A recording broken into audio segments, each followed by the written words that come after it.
اب سعادت ابدی یعنی ہمیشہ رہنے والی حقیقی کامیابی اور خوشی جس کے حاصل کرنے کا طریقہ اللہ کی معرفت اور اس کی صحیح عبادت ہے، جس کے 4 ارکان ہیں۔ ان 4 ارکان کا تیسرا رکن مہلکات ہے، یعنی وہ چیزیں جن سے انسان تباہ ہو جاتا ہے، اس کی 10ویں اور آخری اصل کا آغاز کرتے ہیں، جو کہ غفلت، گمراہی اور غرور کے علاج کے بارے میں ہے۔ اصل دہم غفلت، گمراہی اور غرور کا علاج۔ اے عزیز، معلوم ہونا چاہیے کہ جو کوئی سعادت آخرت سے محروم رہا، اس کا سبب یہ تھا کہ وہ راہ الہی پر نہیں چلا، اور نہ چلنے کا سبب یہ تھا کہ یا تو اس نے اس راستے کو جانا ہی نہیں یا جان نہ سکا، اس کو قدرت نہ تھی کہ اس راہ کو جان سکے، اور اس نادانی کا موجب یہ تھا کہ وہ خواہشات کے ہاتھوں میں اسیر رہا اور شہوت و خواہش پر غالب نہ آ سکا، اور نہ جاننے کی وجہ یہ تھی کہ وہ غفلت میں مبتلا رہا اور راہ کو گم کر دیا، یا راستے پر قدم رکھنے کے بعد کسی پندار اور گھمنڈ میں مبتلا ہو کر راستے سے بھٹک گیا، اور وہ شقاوت اور بدبختی جو عدم قدرت کی وجہ سے پیدا ہوتی ہے، اس کا ذکر کیا جا چکا ہے، اور ایسی شقاوت اور بدبختی جو نادانی اور جہل کی بدولت پیدا ہوتی ہے، اس کی بابت ہم بیان کرتے ہیں۔ ایسے لوگوں کی مثال جو قدرت نہ ہونے کے باعث اس راستے سے رہ گئے ہیں، اس شخص کی طرح ہے جس کو راستہ طے کرنا ضروری ہے، لیکن راستے میں بہت سے نشیب و فراز ہیں، اور روح ضعیف ہے اور وہ بلندی کو عبور نہیں کر سکتا۔ راہ کے یہ نشیب و فراز جاہ و مال اور نفسانی خواہش ہے۔ جن عقبات کا ہم نے ذکر کیا ہے، تو کوئی شخص تو ایسا ہوگا کہ ایک گھاٹی کو عبور کر سکتا ہے، لیکن دوسری گھاٹی کو عبور کرنے سے عاجز اور درماندہ ہے، اور کوئی ایسا ہوگا کہ وہ 2 گھاٹیوں کو عبور کرے اور تیسری کو عبور نہ کر سکے، اور ظاہر ہے کہ جب تک تمام گھاٹیوں سے پار نہ ہو جائے، منزل مقصود کو نہیں پہنچ سکتا۔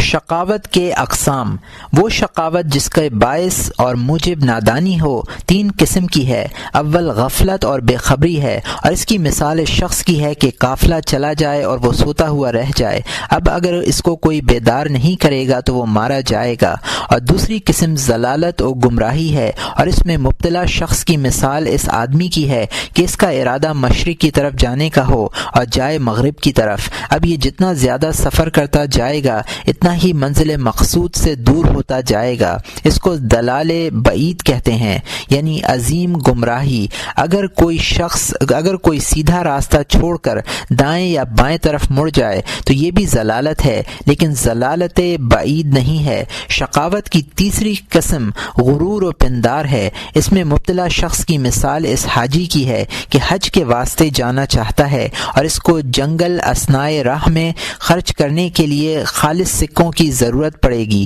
اور وہ اس ضرورت کے لیے اپنا سامان یعنی جو کچھ اس کے پاس ہے فروخت کر کے اس کے عوض روپے لے لیتا ہے، لیکن وہ روپے کھوٹے یا عیب دار ہیں، اور اس کو اس کی خبر نہیں ہے، اور اس کو اطمینان ہے کہ اس کے پاس زاد راہ موجود ہے اور اس کو خرچ کر کے وہ منزل مقصود کو پہنچ جائے گا، لیکن جب وہ دیہات اور قریوں میں پہنچتا ہے اور خرچ کے وقت اپنے روپے لوگوں کو دیے تو کسی نے ان کو قبول نہیں کیا۔ آخر کار یہ بیچارہ حسرت و تعسف کے ساتھ منزل مقصود پر پہنچنے سے رہ جاتا ہے۔ ایسے لوگوں کے بارے میں یہ آیت نازل ہوئی ہے، قُلْ هَلْ تُنَبِّئُكُمْ بِالْأَخْسَرِينَ أَعْمَالًا الَّذِينَ ضَلَّ سَعْيُهُمْ فِي الْحَيَاةِ الدُّنْيَا وَهُمْ يَحْسَبُونَ أَنَّهُمْ يُحْسِنُونَ صُنْعًا۔ کہہ دیجئے کہ قیامت کے دن بڑے نقصان والے وہ لوگ ہیں کہ دنیا میں ان کی محنت ضائع ہو گئی اور وہ سمجھے کہ انہوں نے اچھے کام کیے ہیں، جب دیکھا گیا تو سب کام بیجا کیے ہیں۔ اس شخص کی خطا یہ ہے کہ اس کے لیے ضروری تھا کہ پہلے پرکھنے کا فن سیکھتا، اس کے بعد سکے لیتا تاکہ کھوٹا کھرا اس کو معلوم ہو جاتا۔ اگر خود اس کو یہ تمیز نہیں تھی تو لازم تھا کہ کسی صراف کو دکھاتا، اور اگر یہ بھی ممکن نہ تھا تو کسوٹی کو حاصل کرتا اور اس سے کس کو کھوٹا کھرا معلوم کرتا، اور صراف پیر و مرشد کی مانند ہے۔ استاد کو چاہیے کہ پیروں کے درجے تک پہنچے یا کسی پیر و بزرگ کے پاس رہ کر اپنا عمل اس کو بتائے تاکہ وہ اس کی اچھائی یا برائی بتا دے، مگر یہ دونوں باتیں ممکن نہ ہوں تو محک اور کسوٹی حاصل کرے۔ یہ محک یا کسوٹی اس کی خواہش نفسانی ہے، بس جس کام کی طرف اس کی طبیعت مائل ہو اس کو باطل سمجھے، ہر چند کہ اس میں بھی اکثر غلطی ہو جاتی ہے لیکن اکثر صواب اور درست ہوتی ہے۔ بس یاد رکھنا چاہیے کہ شقاوت کے معاملے میں نادانی کا بڑا دخل ہے۔ نادانی کی 3 قسمیں ہیں، ان تینوں کی تفصیل اور ان کا علاج جاننا فرض ہے۔ یعنی دین کے کام میں پہلی بات یہ ہے کہ راہ پہچانے، یعنی راستے سے واقف ہو، اس کے بعد اس پر چلنے کے طریقے معلوم کرے۔ جب ان دونوں باتوں سے آگاہی حاصل ہو جائے تو سمجھ لے کہ اس کا مقصد پورا ہو گیا ہے۔ اسی وجہ سے امیر المومنین حضرت ابو بکر صدیق رضی اللہ تعالی عنہ یہی مناجات کیا کرتے تھے، اللہم ارنا الحق حقا وارزقنا اتباعہ، یعنی الہی جو ٹھیک بات ہو وہ ہمیں بتلا دے اور اس کی پیروی ہم کو نصیب فرما۔ اس سے قبل ہم عدم طاقت کا علاج بتا چکے ہیں، اب غفلت و نادانی کی تدبیر اور اس کا علاج لکھا جاتا ہے۔ غفلت و نادانی کا علاج۔ اے عزیز، معلوم ہونا چاہیے کہ اکثر بندگان خدا بارگاہ الہی سے دور پڑے ہیں اور اس دوری کا سبب غفلت ہے۔ 100 میں سے 99 افراد کا یہی حال ہے۔ غفلت کے معنی یہ ہیں کہ لوگ آخرت کے کام کی دشواری سے بے خبر ہیں، ان کو نہیں معلوم کہ آخرت میں ان کو کن دشواریوں کا سامنا کرنا پڑے گا۔ اگر ان کو ان دشواریوں سے آگاہی ہوتی تو وہ اس معاملے میں ہرگز ایسی تقصیر اور کوتاہی نہ کرتے، اس لیے کہ انسانی فطرت کا یہ خاصہ ہے کہ جب وہ کسی بلا کو دیکھتا ہے تو اس سے حذر کرتا ہے، خواہ اس کے لیے مشقت ہی کیوں نہ درکار ہو۔ خطر آخرت سے آگاہی کا ذریعہ۔ خطر آخرت کو فیضان نبوت یا احکام نبی صلی اللہ علیہ وآلہ وسلم سے جو دوسروں تک پہنچے یا علماء کے بیان سے جو انبیاء علیہم السلام کے وارث ہیں معلوم کر سکتے ہیں۔ خطرات آخرت سے آگاہی کا ذریعہ ہیں، کیونکہ جب کوئی شخص خطرناک راستے میں سو جاتا ہے تو اس کا علاج اور تدارک یہی ہے کہ اس کا وہ غمخوار اور ہمدرد دوست جو بیدار ہو اس کے پاس جائے، اس کو جگا دے۔ یہاں ایسے بیدار، مشفق اور غمخوار سے مراد رسول اکرم صلی اللہ علیہ وآلہ وسلم اور آپ صلی اللہ علیہ وآلہ وسلم کے نائبین یعنی دین کے علماء ہیں۔ حق تعالی نے تمام انبیاء علیہم السلام کو اسی واسطے مبعوث فرمایا ہے، جیسا کہ قرآن حکیم میں ارشاد ہے، لِتُنذِرَ قَوْمًا مَا أُنذِرَ آبَاؤُهُمْ فَهُمْ غَافِلُونَ، تاکہ تم اس قوم کو ڈر سناؤ جس کے باپ دادا نہ ڈرائے گئے تو وہ بے خبر ہیں۔ اور فرمایا ہے لِتُنذِرَ قَوْمًا مَا أَلَّاهُمْ مِن نَذِيرٍ مِّن قَبْلِكَ لَعَلَّهُمْ يَهْتَدُونَ، کہ تم ایسی قوم کو ڈر سناؤ جس کے پاس تم سے پہلے کوئی ڈر سنانے والا نہ آیا، کیا عجب ہے کہ نصیحت قبول کریں۔ اور تمام بندوں سے آپ فرما دیں، ان الانسان لفی خسر الا الذین آمنوا وعملوا الصالحات، سورہ عصر کی آیات ہیں۔ بے شک انسان گھاٹے اور نقصان میں ہے سوائے ان لوگوں کے جو ایمان لائے اور نیک عمل کیے، یعنی سب کو دوزخ کے واسطے پیدا کیا ہے مگر وہ جو ایمان والے اور پرہیزگار ہیں اس سے چھوٹیں گے۔ فَأَمَّا مَنْ طَغَى وَآثَرَ الْحَيَاةَ الدُّنْيَا فَإِنَّ الْجَحِيمَ هِيَ الْمَأْوَى وَأَمَّا مَنْ خَافَ مَقَامَ رَبِّهِ وَنَهَى النَّفْسَ عَنِ الْهَوَى فَإِنَّ الْجَنَّةَ هِيَ الْمَأْوَى۔ ترجمہ، یعنی جو شخص دنیا کی طرف متوجہ ہوا اور خواہش نفس کی پیروی میں لگا وہ دوزخ میں گرے گا، وہی اس کا ٹھکانہ ہے، اور جو کوئی اپنے رب کے حضور کھڑے ہونے سے ڈرا اور نفس کو خواہش سے روکا تو بے شک جنت ہی ٹھکانہ ہے۔ گویا جو شخص دنیا کی طرف متوجہ ہوا اور نفسانی خواہش کی پیروی میں لگا رہا وہ دوزخ میں گرے گا، کیونکہ حرص و ہوا کی مثال اس حصیر یا چٹائی کی ہے جو دوزخ کے دہانے پر بچھی ہے۔ بس جو کوئی بھی اس چٹائی پر بیٹھے گا یقیناً اور لازماً غار میں گرے گا، اور جو کوئی اپنے نفسانی خواہش کو مارے گا وہ بہشت میں جائے گا۔ شہوت نفسانی اس پشتے کی طرح ہے جو بہشت کی راہ میں ہوگا،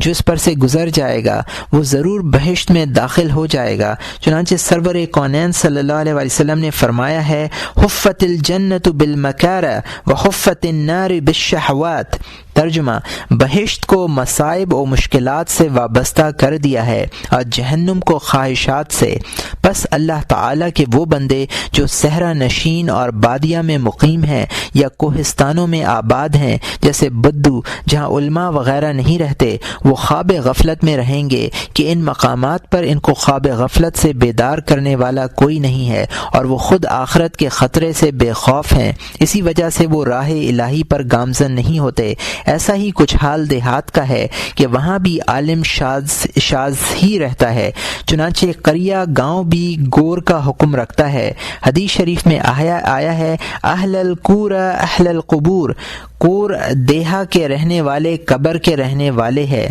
اسی طرح جو لوگ ایسے شہر میں آباد ہیں جہاں کوئی عالم یا واعظ موجود نہیں ہے، یا اگر موجود ہے تو دنیا کے کاروبار میں مصروف ہے اور اس کو دین کا کچھ غم نہیں، تو اس کے باعث یہاں کے لوگ بھی غفلت میں مبتلا رہیں گے، کیونکہ یہ عالم بھی غافل ہے اور سو رہا ہے، اور جو خود سو رہا ہے وہ دوسروں کو کس طرح بیدار کرے گا۔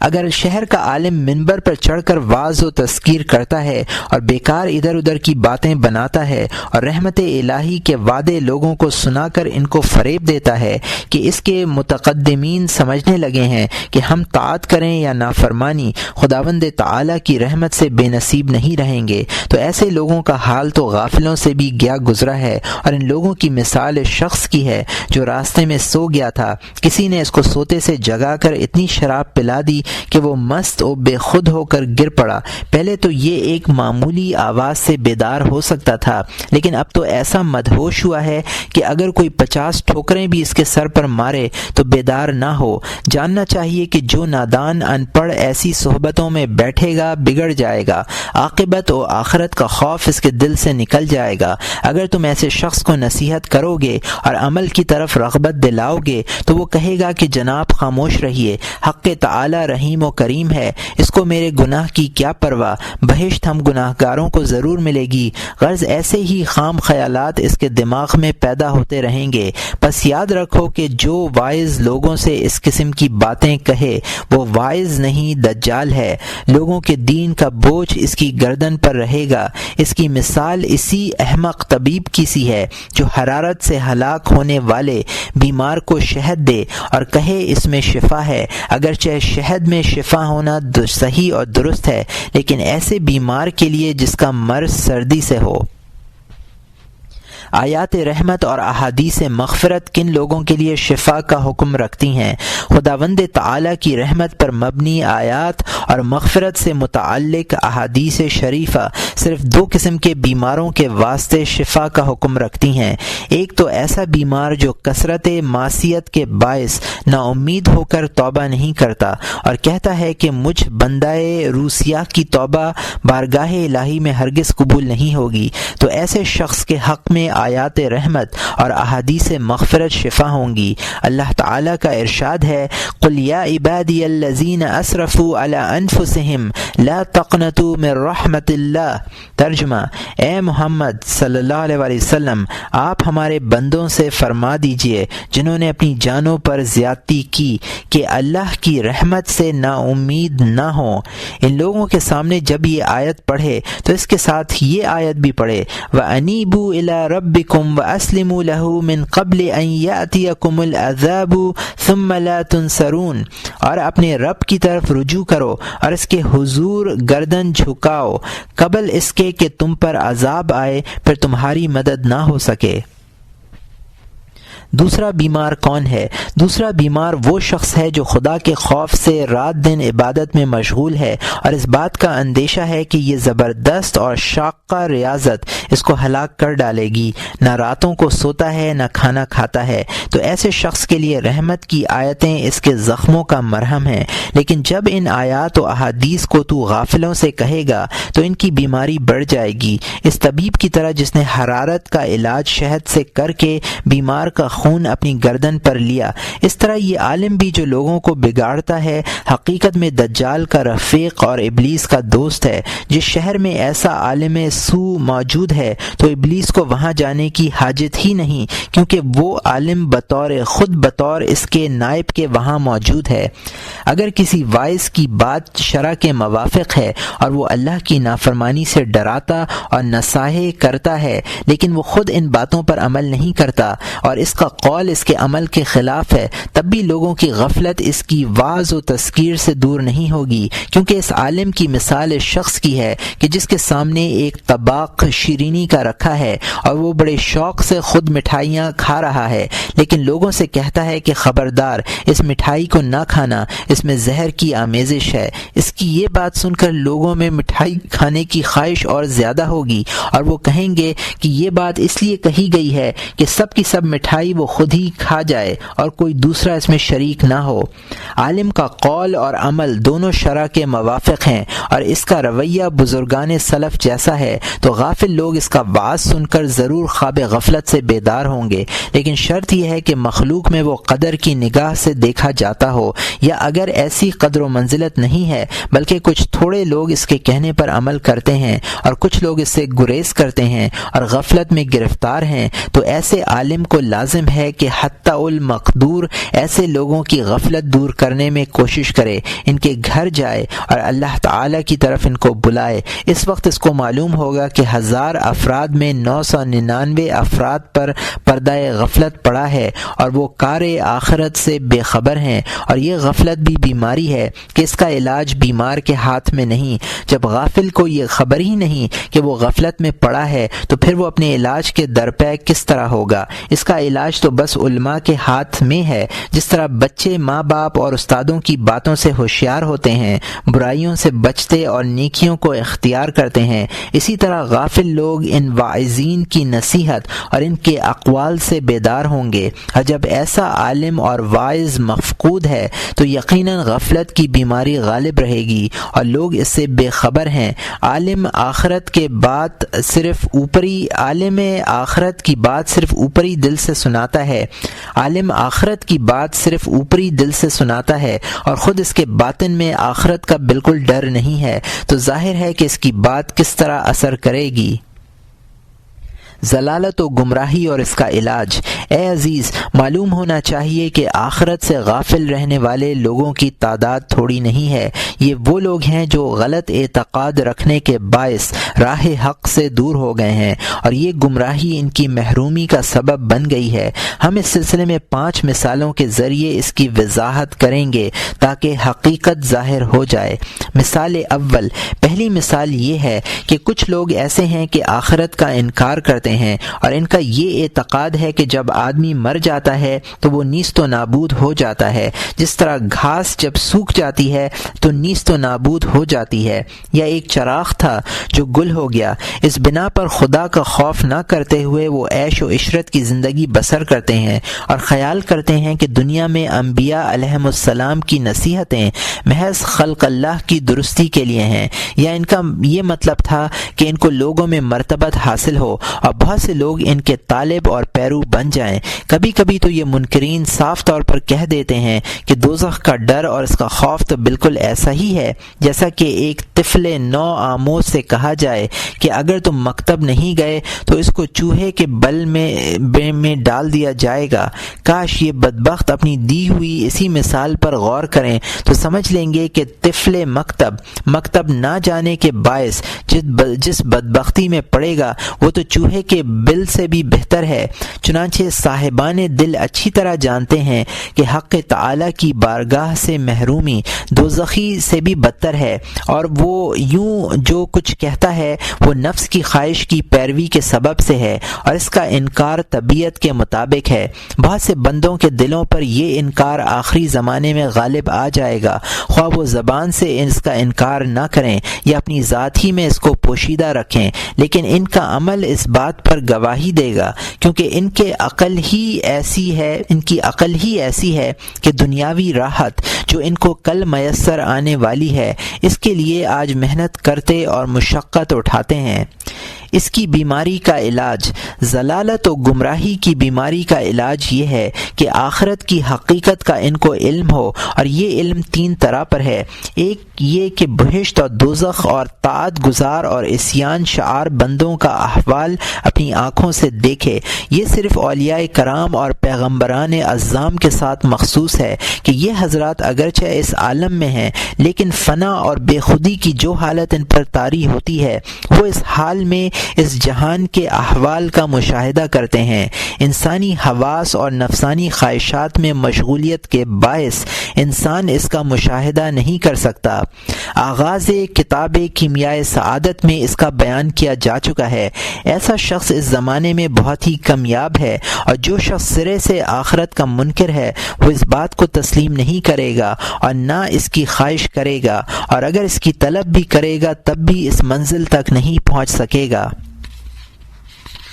دوسرا طریقہ، اس بیماری کے علاج کا دوسرا طریقہ یہ ہے کہ دلیل کے ذریعے اس بات کو پہچانے کہ انسان اور اس کی روح کی کیا حقیقت ہے، تاکہ اس کو معلوم ہو کہ وہ ایک جوہر ہے جو قائم بذات ہے، اور اس قالب کی اس کو احتیاج نہیں ہے، بلکہ یہ قالب تو اس کے لیے ایک مرکب یا سواری ہے جو اس کے قیام کا باعث نہیں بن سکتی۔ قالب روح کے لیے قیام بقا کا سبب نہیں ہے۔ روح اس قالب کے فنا ہونے سے فنا نہیں ہوتی، مگر یہ طریقہ بھی دشوار ہے۔ یہ طریقہ اور یہ طور صرف ایسے علماء کو حاصل ہو سکتا ہے جو علم الیقین میں ثابت قدم ہوں۔ عنوان کتاب میں ہم اس پر بحث کر چکے ہیں۔ تیسرا طریقہ ایسا ہے کہ تمام لوگ اس سے بہرور ہوں۔ یہ طریقہ ایسا ہے کہ انبیاء علیہم السلام، اولیاء کرام اور علماء دین کی صحبت سے اس معرفت کا نور دوسروں میں سرایت کرتا ہے، یعنی دوسروں تک پہنچتا ہے۔ اس نور معرفت کو ایمان کہتے ہیں۔ اب جس کو پیر کامل اور عالم متقی کی صحبت میسر نہ آ سکی اور اس صحبت سے اس نور معرفت کو حاصل نہ کر سکا تو وہ شقاوت و بدبختی میں گرفتار رہے گا، اور انسان جس قدر عالم کامل کا پیرو ہوگا اسی قدر انسان کا ایمان زیادہ کامل ہوگا۔ سرور کونین صلی اللہ علیہ وسلم کی صحبت کی برکت سے اصحاب کرام رضی اللہ عنہم کا ایمان تمام خلائق میں سب سے بہتر تھا۔ اس کے بعد تابعین حضرات رضی اللہ عنہم کا درجہ ہے، کیونکہ ان حضرات نے صحابہ کرام رضوان اللہ تعالی علیہم اجمعین کو دیکھا ہے۔ حضور سرور کونین صلی اللہ علیہ وسلم نے فرمایا ہے، خیر الناس قرنی ثم الذین یلونہم، میرے زمانے کے لوگ بہترین لوگ ہیں، پھر وہ لوگ جو ان کے بعد ہوں گے۔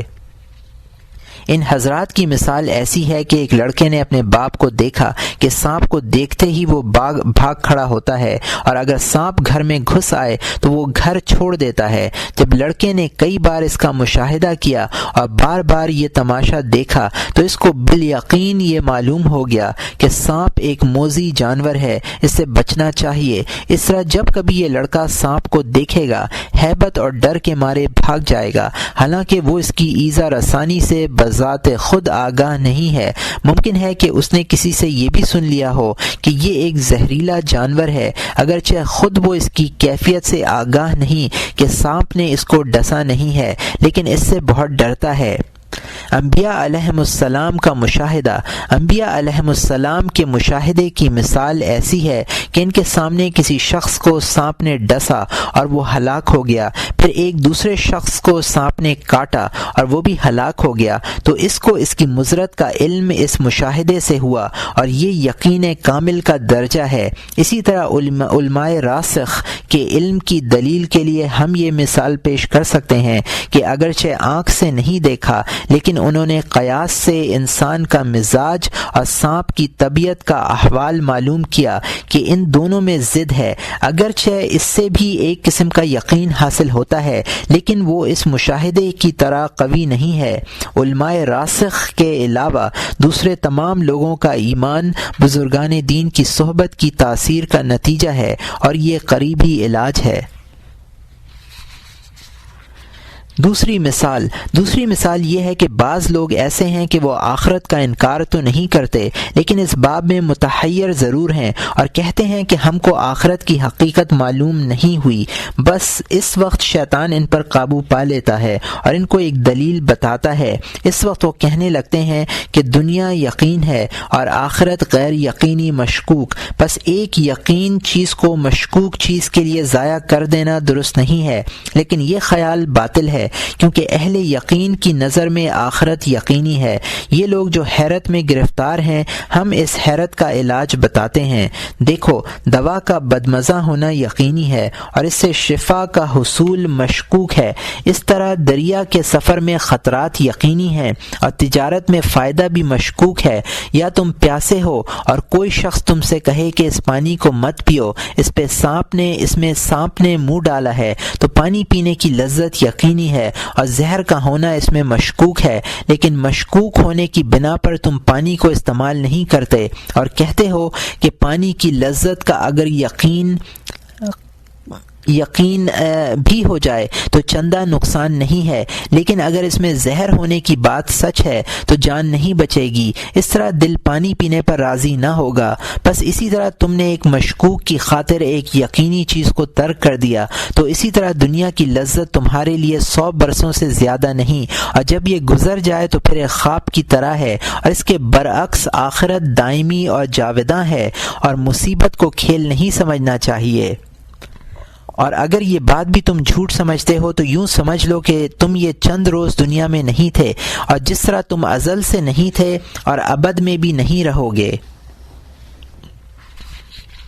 پس آخرت کا معاملہ اگر سچا ہے تو اس پر یقین کرنے سے دائمی عذاب سے تجھ کو نجات مل جائے گی۔ اس بنا پر حضرت امیر المومنین علی مرتضیٰ رضی اللہ تعالی عنہ نے ایک ملحد سے فرمایا تھا کہ اگر حقیقت میرے اعتقاد کے مطابق ہے تو پھر ہم سب آخرت کے عذاب سے چھوٹے اور آزاد ہوئے، اور اگر ایسا نہیں ہے بلکہ اس کی حقیقت ہے تو اس صورت میں صرف ہم عذاب آخرت سے بچے اور تو دوزخ میں جائے گا۔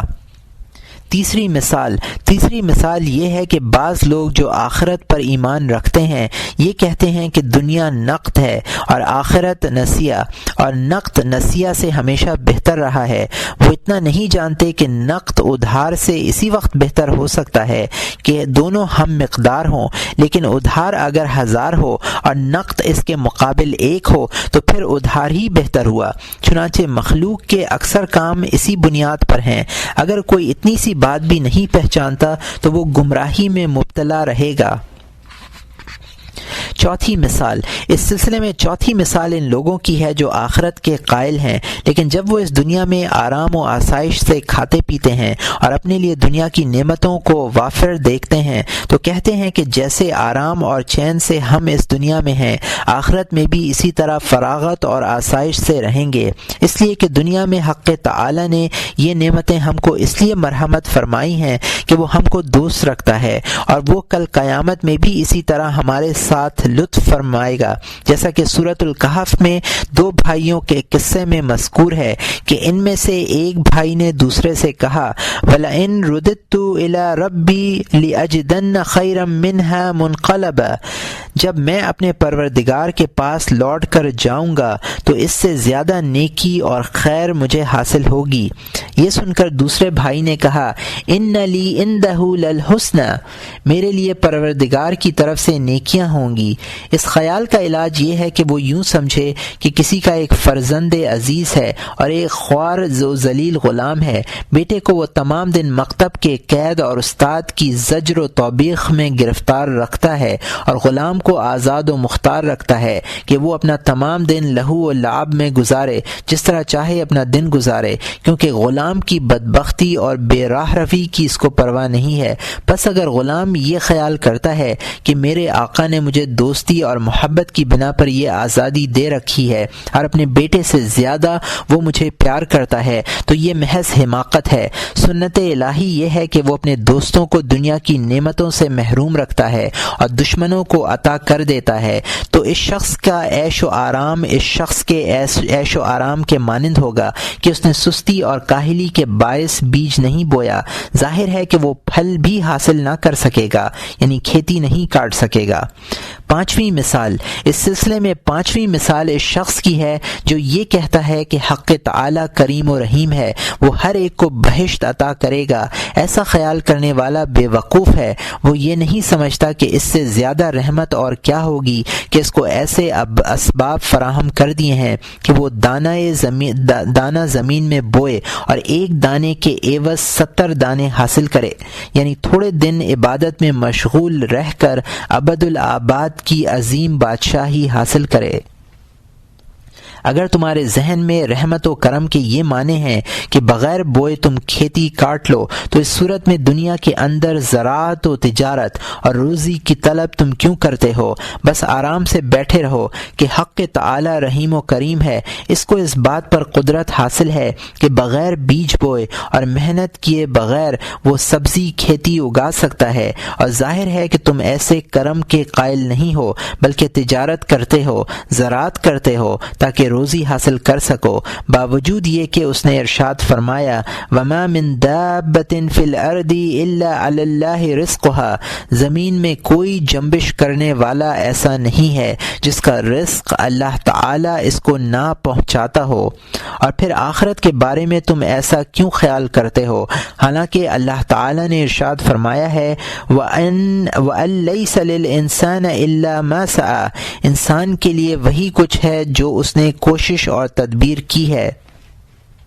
بس تیرا اعتقاد جس کی تفصیل اوپر گزری ہے حد درجہ گمراہی ہے۔ چنانچہ سرور کائنات صلی اللہ علیہ وآلہ وسلم نے ارشاد فرمایا ہے الاحمق من اتبع نفسہ ہواها وتمنى علی اللہ عز وجل، یعنی احمق وہ شخص ہے جو خواہشات نفس کی پیروی کرے اور خداوند بزرگ و برتر سے لطف و کرم کی امید رکھے۔ اس کی مثال اس شخص کی ہے جو بغیر نکاح کے یا مباشرت کیے بغیر یا مباشرت کے بعد عزل کرے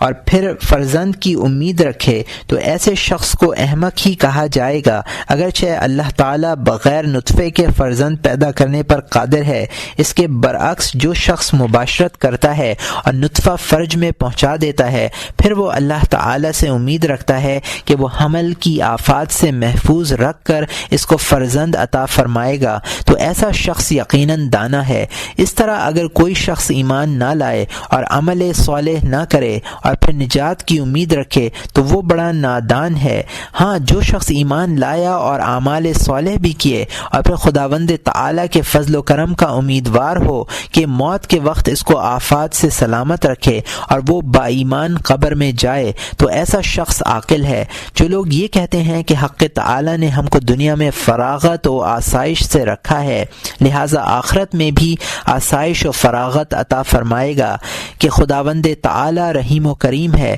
تو ایسے لوگ حق پر مغرور ہیں۔ اور جو لوگ یہ کہتے ہیں کہ دنیا نقد ہے اور یقین ہے اور آخرت نسیہ اور شک ہے یعنی مشکوک ہے، تو یہ لوگ دنیا پر پھولے ہوئے ہیں یعنی دنیا پر مغرور ہیں۔ حق تعالی نے دونوں باتوں سے بچنے کا حکم دیا ہے اور ارشاد فرمایا ہے یا ایھا الناس ان وعد اللہ حق فلا تغرنکم الحیاۃ الدنیا ولا یغرنکم باللہ الغرور،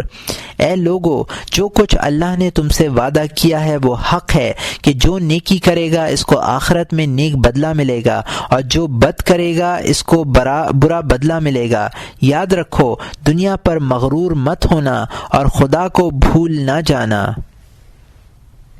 پندار اور اس کا علاج معلوم ہونا چاہیے کہ ارباب گمان اور صاحب پندار یعنی غرور کرنے والے لوگ دھوکے میں پڑے ہیں، اور ان لوگوں کا وصف یہ ہے کہ یہ لوگ اپنے عمل کے بارے میں نیک گمان رکھتے ہیں، ان کو گمان ہے کہ ان کا عمل بارگاہ ایزدی میں مقبول ہے اور اس کے نقصان سے غافل ہیں۔ ان کو کھوٹے اور کھرے کی تمیز نہیں ہے، کیونکہ ان لوگوں نے پرکھ کا ہنر نہیں سیکھا، ان لوگوں نے صرف ظاہری صورت اور رنگ پر دھوکہ کھایا ہے۔ حالانکہ جو لوگ علم کے مطابق عمل کرتے ہیں اور غفلت و گمراہی سے باہر نکل آئے ہیں، ان میں بھی 100 میں 99 نے فریب کھایا ہے۔ چنانچہ حدیث شریف میں آیا ہے کہ قیامت کے دن حضرت آدم علیہ السلام سے کہا جائے گا کہ تم اپنی اولاد میں سے جو دوزخی ہیں ان کو الگ کرو۔ آدم علیہ السلام دریافت کریں گے کہ کس قدر لوگوں میں سے کتنے لوگوں کو نکالوں؟ اس وقت حکم ہوگا کہ 1000 میں سے 999 کو الگ کرو، یہ تمام اگرچہ ہمیشہ دوزخ میں نہیں رہیں گے لیکن کچھ عرصے اس کی آگ میں ضرور رہیں گے۔ ان لوگوں میں کچھ اہل غفلت ہیں، کچھ ارباب ضلالت ہیں اور چندے فریب خوردہ لوگ، اور بعض ہوا و ہوس میں گرفتار لوگ ہیں، اور وہ خود اس بات کو جانتے ہیں کہ وہ تقصیر وار ہیں۔ ارباب پندار کے فرقے، اہل پندار بے شمار ہیں اور ان کے طبقوں کا شمار کرنا دشوار ہے، لیکن یہ سب طبقے ان 4 طبقوں سے خارج نہیں ہوں گے۔ پہلا طبقہ علماء کا ہے، دوسرا عابدوں کا، تیسرا صوفیوں کا اور چوتھا توانگروں کا یعنی امیروں کا۔ پہلا طبقہ اہل پندار میں علماء کا ہے۔ ان میں سے بہت سے لوگ ایسے ہیں جنہوں نے تمام عمر علم میں صرف کر دی ہے تاکہ بہت سے علوم و فنون حاصل کریں، لیکن یہ لوگ عمل میں کوتاہی کرتے ہیں، اپنے ہاتھ، آنکھ، زبان اور شرمگاہ کو معصیت سے نہیں بچاتے، اور یہ خیال کرتے ہیں کہ وہ علم میں ایسے درجے پر پہنچ گئے ہیں جہاں پہنچنے والوں کو عذاب نہیں دیا جاتا اور ان کے عمل کی پرسش نہیں ہوگی، بلکہ دوسرے ہزاروں لوگ ان کی شفاعت سے دوزخ سے نجات پائیں گے۔ ایسے عالموں کی مثال اس بیمار کی ہے کہ اس کو جو بیماری لاحق ہے اس کا حال اس نے کتاب میں پڑھا اور تمام رات بار بار اس کا مطالعہ کرتا رہا اور نسخے پر نسخہ لکھتا رہا۔ دوا اور پرہیز دونوں سے خوب واقف ہے، لیکن دوا کسی طرح نہیں کھاتا اور دوا کے کڑوے ہونے پر صبر نہیں کرتا۔ دوا کڑوی ہے اس لیے نہیں پیتا۔ اس صورت میں دوا کی تعریف بار بار پڑھنے سے اس کو نفع کب ہو سکتا ہے؟ حق تعالی کا ارشاد ہے، قد افلح من تزکا، اس نے فلاح پائی جو پاک ہوا، اور مزید ارشاد فرمایا وَنَهَى النَّفْسَ عَنِ الْهَوَىٰ، اور جس نے نفس کو خواہشات سے باز رکھا وہ جنت میں داخل ہوگا۔ ارشاد تو یہ فرمایا گیا ہے کہ فلاں اس شخص کے لیے ہے، اس سے یہ مقصد تو نہیں کہ جس نے پاکی کا علم سیکھ لیا اس کے لیے فلاح ہے، یا بہشت میں وہ شخص داخل ہوگا جو اپنی خواہشات کے خلاف کرے، نہ ایسا شخص جس نے یہ معلوم کر لیا کہ خواہشات کے خلاف ضرور کرنا چاہیے۔ اگر کسی سادہ لوح کے دل میں ان احادیث شریفہ کے باعث جو علم کی فضیلت میں وارد ہوئی ہیں یہ خیال خام پیدا ہو تو ایسا شخص ان احادیث کو کیوں پڑھتا جو علماء سو یعنی برے عالموں کے بارے میں آئی ہیں۔ قرآن حکیم میں ایسے شخص کی مثال ایسے گدھے سے دی گئی ہے جس کی پیٹھ پر کتابیں رکھی ہوئی ہیں، اور کتے کے مشابہ بھی فرمایا گیا ہے۔ حضور اکرم صلی اللہ علیہ وسلم فرماتے ہیں کہ عالم بد کو دوزخ میں اس طرح پھینکیں گے کہ اس کی پیٹھ اور گردن ٹوٹ جائے گی، اور آتش دوزخ اس کو اس طرح پھرائے گی جس طرح گدھا چکی کو پھراتا ہے۔ سب دوزخی اس کے پاس آ کر دریافت کریں گے کہ تو کون ہے اور تجھ پر یہ کیسا عذاب ہے؟ وہ کہے گا کہ میں نے کام کرنے کا حکم دیا اور خود اس پر عمل نہیں کیا۔ حضور سرور کونین صلی اللہ علیہ وسلم نے یہ بھی فرمایا ہے کہ قیامت کے دن سب سے زیادہ عذاب اس عالم کو ہوگا جس نے علم کے مطابق عمل نہیں کیا، اور حضرت ابو درداء رضی اللہ تعالی عنہ نے فرمایا ہے کہ جاہل پر ایک بار افسوس ہے اور عالم پر 7 بار افسوس ہے، یعنی وہ اپنے علم کے سبب سے بڑے عذاب میں بمقابلہ جاہل کے گرفتار ہوگا۔ بعض علماء ایسے ہیں کہ انہوں نے علم و عمل میں کچھ کوتاہی نہیں کی، لیکن وہ تمام ظاہری اعمال تو بجا لائے لیکن اپنے دل کو پاک کرنے سے غافل رہے، اور برے اخلاق جیسے تکبر، حسد، ریا، طلب جاہ اور لوگوں کی بدخواہی، ان کی مصیبت پر شاد اور ان کی راحت پر ناخوش ہونا ترک نہیں کیا، اور ان احادیث سے غافل رہے جو حضور صلی اللہ علیہ وسلم نے ارشاد فرمائی ہیں کہ تھوڑا سا ریا بھی شرک ہے، اور وہ شخص بہشت میں داخل نہیں ہوگا جس کے دل میں ذرہ بھر بھی تکبر ہوگا، اور حسد ایمان کو اس طرح جلا دیتا ہے جس طرح آگ لکڑیوں کو جلا دیتی ہے۔ حضور صلی اللہ علیہ وسلم نے یہ بھی ارشاد فرمایا ہے کہ اللہ تعالیٰ تمہاری صورتیں نہیں دیکھتا بلکہ وہ تمہارے دلوں کو دیکھتا ہے۔ ایسے علماء کی مثال ایسے شخص کی طرح ہے جس نے ایسی زمین میں بیج بویا ہو جس میں گھاس اور کانٹے اگے ہوئے ہوں، اور اس کو لازم ہے کہ پہلے گھاس اور کانٹوں کو جڑ سے اکھاڑ پھینکے تاکہ اس کی کھیتی قوت پکڑے، لیکن وہ گھاس کو اوپر سے کاٹ ڈالتا ہے اور اس کی جڑیں زمین میں یوں ہی چھوڑ دیتا ہے۔ اس طرح وہ جس قدر گھاس کو کاٹے گا وہ اتنی ہی اور بڑھے گی۔ یہی حال برے اعمال کی جڑ برے اخلاق کا ہے، چاہیے کہ پہلے ان کو اکھاڑیں۔ وہ شخص جس کا دل ناپاک ہے اور اپنا ظاہر آراستہ و پیراستہ رکھتا ہے، اس کی مثال اس پخانے کی ہوگی جس پر باہر سے چونا کیا گیا ہے اور اندر نجاست بھری ہے، یا ایسی آراستہ قبر کی طرح کہ بظاہر اس کو سنوارا گیا ہو اور اندر مردہ لاش پڑی ہو، یا وہ اس اندھیرے گھر کی طرح ہے جس کے پیچھے چراغ جلتا ہو۔ حضرت عیسیٰ علیہ السلام کا ارشاد۔ حضرت عیسیٰ علیہ السلام نے علماء سو کے بارے میں ارشاد فرمایا ہے کہ علماء سو یعنی برے علماء چھلنی کے مانند ہیں کہ اس سے آٹا باہر گرتا ہے اور بھوسی اس کے اندر رہ جاتی ہے۔ یہی حال علماء سو کا ہے کہ یہ لوگ بھی حکمت کی باتیں کرتے ہیں اور جو کچھ برے اخلاق اور بری عادتیں ہیں وہ ان کے دل میں رہ جاتی ہیں۔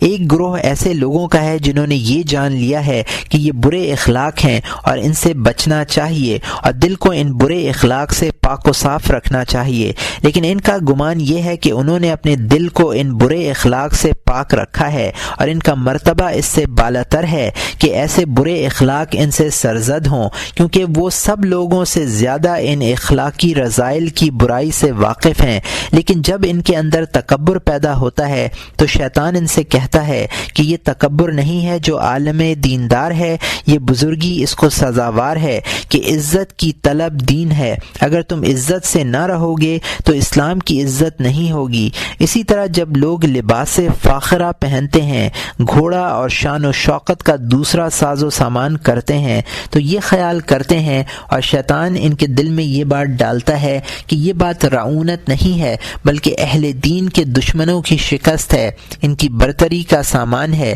کیونکہ جب اہل بدعت علماء کو شان و شوکت میں دیکھتے ہیں تو وہ مغلوب ہوتے ہیں۔ یہ لوگ رسول اکرم صلی اللہ علیہ وآلہ وسلم اور حضرات ابو بکر اور عمر اور عثمان اور علی رضی اللہ عنہم کے پارینہ اور دریدہ لباس کو بھول جاتے ہیں اور یہ سمجھتے ہیں کہ جو کچھ اب ہم کر رہے ہیں ہمارے تجمل اور شان و شوکت سے اسلام عزیز ہوگا، اسلام کی عزت ہوگی، اور ان بزرگوں کے طریقے سے اسلام کی خواری تھی۔ اور اگر ان لوگوں کے دلوں میں حسد پیدا ہوتا ہے تو خیال کرتے ہیں کہ اس میں دین کی استواری اور پختگی ہے، اور اگر ریا پیدا ہوتا ہے تو خیال کرتے ہیں کہ اس میں مخلوق کی بھلائی پوشیدہ ہے، اور دوسرے لوگ یہ حال دیکھ کر طاعت بندگی کا راز سمجھیں گے اور ہماری پیروی کریں گے۔ جب یہ لوگ بادشاہوں کی خدمت میں پہنچتے ہیں تو کہتے ہیں کہ یہ بادشاہ ظالم کے ساتھ تواضع سے پیش آنا نہیں ہے کہ وہ تو حرام ہے، بلکہ ان کے پاس ہمارا جانا مسلمانوں کی سفارش اور کاربراری کے لیے ہے کہ اس میں ان لوگوں کے لیے مصلحت پوشیدہ ہے، یعنی مخلوق کی بھلائی ہے۔ جب یہی لوگ ان بادشاہوں کا حرام مال قبول کرتے ہیں تو کہتے ہیں کہ یہ حرام نہیں ہے کہ ہم اصل میں اس مال کے مالک نہیں ہیں، ہم اس کو لوگوں کی ضروریات میں صرف کریں گے اور دین کے مصالح ہم سے وابستہ ہیں۔ اور حال یہ ہے کہ اگر ایسا عالم انصاف سے کام لے اور غور کرے تو اس کو معلوم ہوگا کہ دین کی خوبی اس میں نہیں ہے، بلکہ دین کی خوبی اس میں ہے کہ لوگ دنیا طلبی سے بیزار رہیں، اور جو لوگ اس عالم کی بدولت دنیا کی طرف متوجہ ہوئے ہیں ان کی تعداد ان لوگوں سے کہیں زیادہ ہوگی جنہوں نے دنیا سے بے رغبتی کی۔ پس حقیقت میں اسلام کی عزت اس عالم کے نہ ہونے سے وابستہ ہوئی نہ کہ ہونے سے، اور اسلام کی مصلحت اور بھلائی اسی میں ہے کہ یہ اور اس جیسے لوگ موجود نہ ہوں۔ کام کا علم، اس قسم کے گمان اور خیالات بالکل باطل اور لغو ہیں۔ ہم اس کا بیان اور اس کا علاج تفصیل کے ساتھ پہلے بیان کر چکے ہیں، اب ان کا پھر بیان کرنا طوالت کا موجب ہوگا۔ بعض لوگوں نے نفس سے علم کے سمجھنے میں غلطی کی ہے۔ یہ لوگ اس علم کو جو اصل میں کام کا علم ہے حاصل نہیں کرتے، جیسے علم تفسیر، علم حدیث، علم تصوف، علم اخلاق، ریاضت کے طریقے، اور وہ دوسرے دوسرے علوم جو ہم نے اس کتاب میں بیان کیے ہیں، یعنی علم راہ آخرت، دین کی راہ میں توفیق، دل کی نگہداشت اور مراقبہ کا طریقہ، یہ علوم ہر ایک شخص کے لیے فرض عین ہیں۔ یہ لوگ ان کارآمد علوم کو کارآمد علوم ہی تصور نہیں کرتے، بلکہ جنگ و جدل یعنی باہمی عداوت، مذہبی تعصب، دنیا داروں کی لڑائی جھگڑوں کے فیصلے کے علوم کو حاصل کرتے ہیں، اور ان علوم میں جو ان کو دنیا سے آخرت کی طرف بلانے والے ہیں، حرص سے قناعت کی طرف لے جانے والے ہیں، ریا سے اخلاص کی طرف مائل کرنے والے، غفلت و بے فکری سے ڈرانے والے اور تقوی پیدا کرنے والے نہیں ہیں، تمام عمر بڑے ذوق و شوق سے مشغول رہتے ہیں اور خیال کرتے ہیں کہ علم تو یہی ہے جو ہم نے حاصل کیا ہے۔ اور جو شخص علم دین اور علم اخلاق کی طرف راغب اور متوجہ ہوتا ہے، اس کو یہ لوگ بے خبر اور جاہل کہتے ہیں۔ غرض یہ کہ ایسے تصورات غلط انداز کی تفصیل بہت طویل ہے، ہم نے اس کو احیاء العلوم میں کتاب الغرور کے تحت بیان کیا ہے، اس کتاب میں تفصیل کی گنجائش نہیں ہے۔ واعظ نادان، کچھ تھوڑے لوگ ایسے ہیں جنہوں نے علم و واعظ سیکھا ہے، ان کی تقریر بڑی مقفع اور مسجع ہوتی ہے، انہوں نے جہاں کہیں سے بھی موقع ملا لطائف اور نکات انتخاب کرتے ہیں، ان کو حفظ کرتے ہیں، اس سے ان کا مطلب صرف یہ ہے کہ لوگ ان کی تقریریں سن کر خوب داد دیں اور واہ واہ کریں۔ افسوس کہ وہ اتنی بات نہیں جانتے کہ واعظ کی غرض و غایت یہ ہے کہ دین کا درد سننے والے کے دل میں پیدا ہو، اور جو شخص آخرت کی سختی معلوم کر کے غم سے رو دے تو اس وقت قرآن پاک پڑھنا، احکام الہی لوگوں کو سنانا اور واعظ کہنا اس مصیبت کا ماتم ہے، لیکن ایسا ماتم کرنے والا جس کے دل میں آخرت کا غم نہ ہو، جو بات بھی کہے گا وہ عاریتن ہوگی، دل پر اثر نہیں کرے گی۔ اور اس فرقہ واعظان میں بھی بکثرت لوگ مغرور و متکبر ہیں، اس کی شرح و تفصیل بہت دراز و طویل ہے۔ کچھ لوگ ایسے ہیں کہ فقہ کے ظاہر مسائل کے حصول میں اپنی عمر صرف کر دیتے ہیں، ان کو یہ خبر نہیں کہ فقہ اس قانون سے عبارت ہے جس کے ذریعے بادشاہ رعیت کا بندوبست کرتا ہے، لیکن وہ علم جو آخرت سے تعلق رکھتا ہے کچھ اور ہی ہے، اور فقیہ یہ سمجھتا ہے کہ جو بات فقہ ظاہر میں درست ہے وہ آخرت میں فائدہ مند ہے۔ مثلا کوئی شخص زکوٰۃ کا مال سال کے آخر میں اپنی بیوی کو دے دے اور پھر اسی مال کو اس سے مول لے، تو اس صورت میں ظاہری فتویٰ یہی ہے کہ زکوٰۃ اس مال سے ساقط ہو جائے گی، یعنی بادشاہ کے خراج طلب کرنے والے کو اس سے زکوٰۃ مانگنے اور طلب کرنے کا حق نہیں ہوتا، کیونکہ اس کی نظر تو ملک ظاہری پر ہے، یہاں سال تمام ہونے سے پہلے ہی ملک باقی رہی، اور فقیہ اس ظاہری صورت پر فتویٰ دے گا، لیکن ایسا کرنے والا اتنا نہیں جانتا کہ وہ شخص کی مانند ہے جو بالکل زکوٰۃ نہیں دیتا ہے، بس وہ خداوند تعالی کی نارضامندی میں مبتلا ہوگا۔ وجہ یہ ہے کہ بخل مہلک ہے اور زکوٰۃ سے بخل کی نجاست جاتی رہتی ہے۔ ہاں، مال زکوٰۃ کے بعد طاہر ہوتا ہے، اور بخل اس آدمی کو ہلاک کرتا ہے جو اس کی اطاعت کرتا ہے۔ اس شخص کا اخیر سال میں بیوی کو مال دینا بخل کی اطاعت کرنا ہے۔ جب بخل ایسے نیک کام میں انسان پر غالب ہو تو ضرور ہلاکت میں ڈالے گا، اس کو نجات کیوں کر حاصل ہوگی۔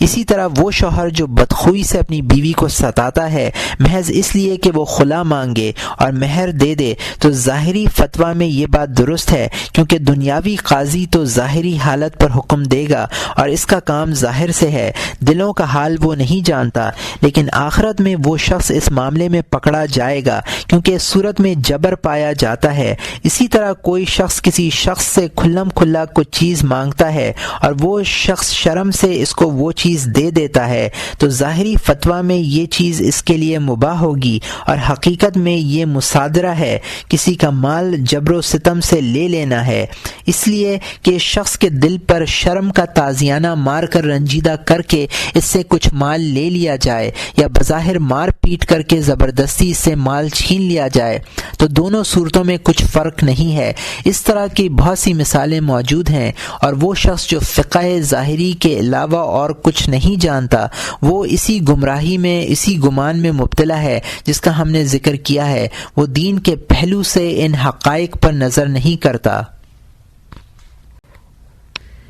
طبقہ دوم، یہ دوسرا طبقہ زاہدوں اور عابدوں کا ہے۔ اس طبقے میں بھی اہل پندار بہت ہیں۔ ان میں ایک گروہ ہے جو اپنے فضائل کے باعث بہت سے فرائض کی بجا آوری سے محروم رہتا ہے۔ مثلا ایک شخص طہارت کے وسوسے میں اس طرح مبتلا رہا کہ نماز اس کی وقت پر ادا نہیں کی، یا ماں باپ اور احباب سے درست کلامی کرتا ہے، یا پانی کے نجس ہونے کا گمان بعید اس کے لیے گمان قریب میں بدل گیا ہے، اور جب کھانا کھانے کے لیے بیٹھتا ہے تو سمجھتا ہے کہ تمام چیزیں اس میں حلال موجود ہیں۔ ہو سکتا ہے کہ اس گمان کے تحت وہ کبھی حرام محض کو بھی استعمال کر لے، بغیر جوتے کے پاؤں کبھی زمین پر نہیں رکھتا، لیکن مال حرام خوب کھاتا ہے۔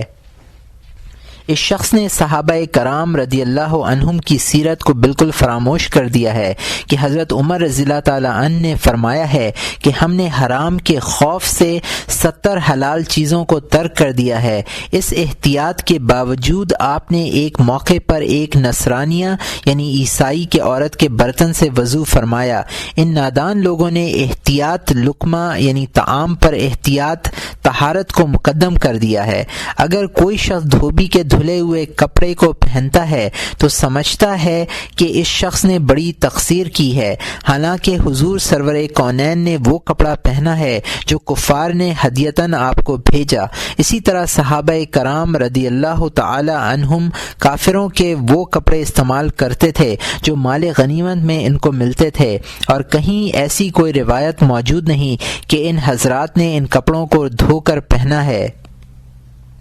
بلکہ یہ حضرات مال غنیمت میں حاصل شدہ کافروں کے ہتھیار باندھ کر نماز پڑھا کرتے تھے، اور کوئی بھی یہ نہیں کہتا تھا کہ ان ہتھیاروں کو جو پانی دیا گیا ہے، جس پانی میں بجھایا گیا ہے، یا جو لاگ اس میں ڈالی گئی ہے ناپاک ہو، یا جو چمڑا اس پر چڑھایا گیا ہے وہ دباغت کیا ہوا نہ ہو، لہذا ناپاک ہے۔ بس جو شخص پیٹ، زبان اور دوسرے اعضاء کے باب میں تو احتیاط نہ کرے اور صرف طہارت کے سلسلے میں اس قدر مبالغہ کرے تو شیطان ہی اس پر ہنسے گا، بلکہ اگر کوئی شخص یہ شرائط بجا لا کر پانی کے استعمال میں اسراف کرے، یا نماز کا اول وقت وسوسوں میں گزار کر نماز ادا کرے، تو ایسا شخص بھی مغرور ہے۔ ہم نے باب الطہارت میں ان تمام شرطوں کو بیان کر دیا ہے، لہٰذا یہاں ان کا اعادہ نہیں کریں گے۔ بعض لوگ ایسے ہیں کہ نماز کی نیت کے وسوسے کے باعث بلند آواز سے نیت کرتے ہیں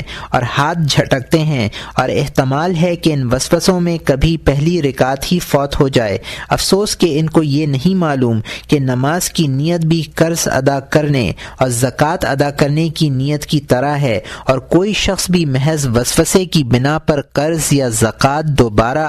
ادا نہیں کرتا۔ معنی قرآن پر غور نہ کرنا۔ بعض لوگ ایسے ہیں کہ سورہ فاتحہ کے حروف کی ادائیگی کے سلسلے میں ان کو وسوسہ رہتا ہے، چاہتے ہیں کہ اچھے اور صحیح مخرج سے ادا کریں، اور نماز میں ان کا خیال بس اسی طرف رہتا ہے، حالانکہ قرآن کریم کے معانی کا خیال رکھنا ضروری تھا کہ الحمد کے طرف کے وقت سراپا شکر بن جائے، ایاک نعبد کے وقت توحید الہی اور عجز و بندگی میں مستغرق ہو جائے، اور جب اہدنا کہے تو تضرع و زاری میں مصروف ہو جائے۔ لیکن اس کے برعکس یہ عابد چاہتا ہے کہ ایاک اچھے مخرج سے ادا ہو۔ اس شخص کی مثال اس شخص کی مانند ہوگی کہ بادشاہ سے کچھ طلب کرتا ہے، اس کو پکارتا ہے، ایھا الامیر کہتا ہے، اور بار بار اس کی تکرار کرتا ہے تاکہ یہ لفظ بخوبی ادا ہو جائے اور امیر کا میم پورے طور پر ادا ہو۔ اس میں کچھ شک نہیں کہ بادشاہ ایسے شخص سے ناخوش ہوگا۔ قرآن پاک کا ترتیل سے نہ پڑھنا۔ کچھ لوگ ایسے ہیں کہ ہر روز ایک قرآن ختم کرتے ہیں اور قرآن کو جلد سے جلد پڑھ کر ختم کرنا چاہتے ہیں، صرف زبان سے پڑھ رہے ہیں اور دل اس سے بالکل غافل ہے۔ ان کی تمام تر کوشش یہی ہوتی ہے کہ جلد سے جلد ایک ختم ہو جائے، پھر کہتے ہیں کہ ہم نے اتنے بار ختم کیا اور آج اتنی منزلیں ختم کر لیں۔ افسوس کہ یہ نہیں جانتے کہ قرآن کی ہر آیت مقدس نامہ ہے جو حق تعالی نے اپنے بندوں کے پاس بھیجا ہے۔ اس میں اوامر و نواہی یعنی وہ چیزیں جن کو کرنا چاہیے اور وہ چیزیں جن سے بچنا چاہیے، وعد و وعید، امثال و نصائح اور خفیف و انذار یعنی عذاب کا وعدہ،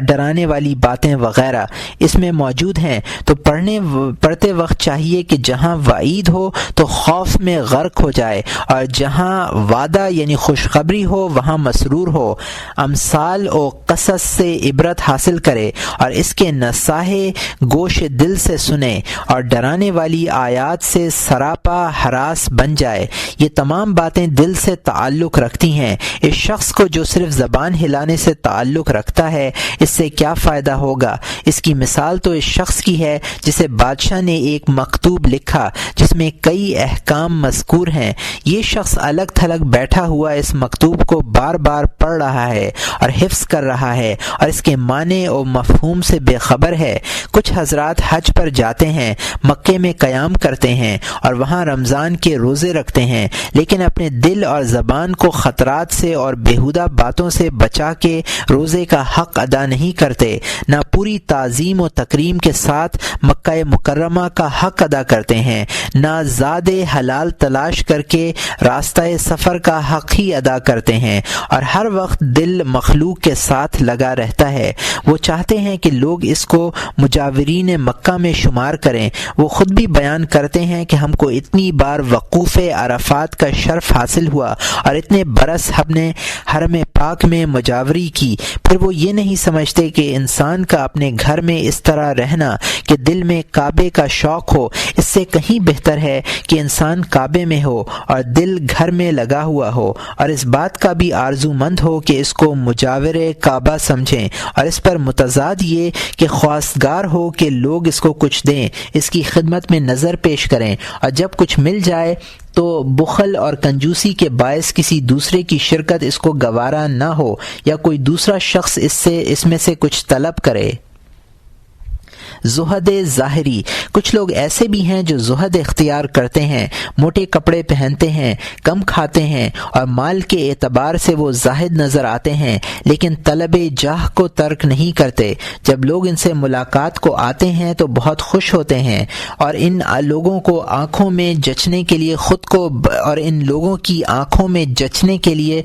کو بنا سنوار کر رکھتے ہیں۔ انہیں سمجھنا چاہیے کہ طلب جاہ طلب مال سے بدتر ہے، اور اس کا ترک کرنا بہت مشکل ہے، کیونکہ انسان محض جاہ و شوقت کی طلب میں ہر قسم کی محنت اور تکلیف برداشت کر لیتا ہے، لیکن حقیقت میں زاہد وہی ہے جو طلب جاہ سے واسطہ نہ رکھے۔ کبھی یہی لوگ دوسروں کے عطیہ اور نذرانے کو قبول نہیں کرتے، محض اس ڈر سے کہ کہیں لوگ ان کو زاہد نہ سمجھیں۔ اگر ان میں سے کسی سے یہ کہا جائے کہ بظاہر اس نذرانے کو قبول کر لیجئے اور وہ درپردہ کسی مستحق کو دے دیجئے، تو اس کے لیے یہ بات تو قتل کرنے سے بھی زیادہ دشوار ہوتی ہے، خواہ وہ مال حلال ہی کیوں نہ ہو، اس لیے کہ اس کو یہ یقین ہے کہ اگر وہ یہ مال قبول کر لے گا تو لوگ اس کے زہد کے منکر ہو جائیں گے۔ بائیں ہمہ یہ شخص مالداروں کی بڑی آؤ بھگت کرتا ہے اور غریبوں درویشوں کی طرف متوجہ نہیں ہوتا۔ یہ تمام باتیں غرور و نادانی کی علامتیں ہیں۔ دل کو برے اخلاق سے پاک کرنا، کچھ لوگ ایسے ہیں جو عبادت میں قصور اور کوتاہی نہیں کرتے، دن میں کئی ہزار رکعت نماز اور کئی ہزار تسبیح پڑھتے ہیں، دن کو روزے دار اور رات کو بیدار ہوتے ہیں، یعنی قائم اللیل اور صائم الدہر ہوتے ہیں، لیکن دل کو برے اخلاق سے پاک و صاف نہیں کرتے۔ ان کا باطن حسد، ریا اور تکبر سے پر ہوتا ہے۔ ایسے لوگ اکثر بدخو اور چڑچڑے ہوتے ہیں، جب بات کرتے ہیں تو غصے کے ساتھ، ہر ایک سے لڑنا ان کا کام ہوتا ہے۔ کاش انہیں معلوم ہوتا کہ بدخوئی انسان کی ساری عبادتوں کو نیست اور اکارت کر دیتی ہے۔ خلق تمام نیک ہوتا ہے۔ کاش انہیں معلوم ہوتا کہ بدخوئی انسان کی ساری عبادتوں کو نیست اور اکارت کر دیتی ہے۔ خلق تمام نیک عبادتوں کا سردار ہے، اور یہ بدبخت شخص اپنی عبادت سے اللہ کے بندوں پر احسان رکھتا ہے اور سب کو حقارت کی نظر سے دیکھتا ہے، اور مخلوق سے کنارہ کشی اختیار کرتا ہے تاکہ اس کو گزند نہ پہنچائے اور اس سے کوئی تعلق نہ رکھے۔ اور وہ نادان اتنا نہیں سمجھتا کہ تمام زاہدوں اور عابدوں کے سردار حضرت سرور کونین صلی اللہ علیہ وآلہ وسلم تھے، اور آپ سب سے زیادہ ملنسار اور خوش خو تھے، اور آپ ایسے شخص سے جو سب سے زیادہ بے باک اور بد اخلاق ہوتا، اور لوگ اس کی بری خصلتوں کے باعث اس سے پہلو بچاتے، ملتے، اس کو اپنے پاس بٹھاتے اور اس سے مصافحہ کرتے۔ اب غور کرو کہ ایسا بڑا کون احمق ہوگا جو اپنے پیر اور مرشد پر فوقیت ڈھونڈے گا اور ان سے بھی اونچی دکان سجائے گا۔ یہ سادہ لوح عقل سے کورے حضرات سرور کونین صلی اللہ علیہ وآلہ وسلم کا دین اختیار کر کے آپ ہی کی سیرت کے خلاف عمل کرتے ہیں، تو اس سے بڑی حماقت اور کون سی ہوگی؟ طبقہ سوم تیسرا گروہ صوفیہ کا ہے۔ جتنا غرور و تکبر اس گروہ میں ہے کسی گروہ میں نہیں ہوگا۔ یہ لوگ جس قدر مغرور ہیں کوئی اتنا مغرور نہیں ہوگا۔ طبقہ سوم کیونکہ راستہ جس قدر نازک اور مقصود اعلیٰ ہوتا ہے اسی قدر غرور زیادہ ہوتا ہے۔ چونکہ تصوف کا راستہ بہت باریک و نازک اور مقصد بہت اعلیٰ ہے اسی قدر ان میں غرور زیادہ ہے۔ حالانکہ تصوف کا پہلا قدم یہ ہے کہ انسان میں 3 صفتیں پیدا ہوں۔ اول یہ کہ اس کا نفس اس کا مغلوب اور مطیع ہو جائے، نہ اس میں حرص باقی رہے نہ غصہ۔ ان کا نیست و نابود ہونا مقصود نہیں بلکہ مغلوب ہونا مقصود ہے۔ یہ اس قدر مغلوب ہو جائیں کہ وہ خود ان کو حرکت میں نہ لا سکے، صرف شریعت کے حکم پر ان کا اظہار ہو سکے۔ مثلا جب ایک قلعہ فتح کر لیا جاتا ہے تو وہاں کے باشندوں کو قتل نہیں کیا جاتا بلکہ وہ مطیع ہو جاتے ہیں۔ اسی طرح اس کے سینے کا قلعہ سلطان شریعت کے ہاتھ میں مسخر ہو جائے، پھر اس کے سینے میں جو کچھ ہے وہ سلطان شریعت کا مطیع اور فرما بردار ہو جائے۔ دوسری صفت یہ ہے کہ دنیا اور آخرت اس کی نظر میں نہ رہے، یعنی وہ حس و خیال کے عالم سے گزر جائے، کیونکہ دنیا کی جو چیزیں محسوس ہوتی ہیں اس احساس میں جانور بھی شریک ہیں، وہ بھی ان کو محسوس کرتے ہیں۔ آنکھ، پیٹ اور نفسانی خواہش اس میں موجود ہے۔ اسی طرح بہشت بھی عالم